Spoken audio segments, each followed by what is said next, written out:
আজম। এই ইয়াটটির প্রাইস মূল্য 650 মিলিয়ন মার্কিন ডলার।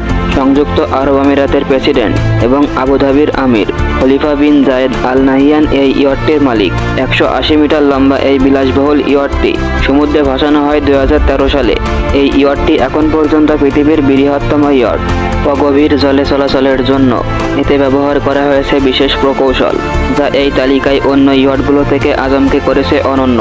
ফরাসি ডিজাইনার ক্রিস্টোফার লিওনির তৈরি নকশা এই ইয়াটটিকে দিয়েছে ভিন্ন মাত্রা। ইয়াটের ভেতরের কক্ষগুলোর করিডর এমনভাবে স্থাপন করা হয়েছে যে অনেকের মতে এটি পৃথিবীর সবথেকে জটিল ইয়াট। এর একটি অভিনব দিক হলো এর বৈঠকখানা এবং বারগুলো, যেগুলোর একটিতেও কোনো পিলার নেই। আর বিস্ময়ের ব্যাপার হলো এর গতি। ঘন্টায় 56 কিলোমিটার গতিতে চলতে সক্ষম এই ইয়াটটি।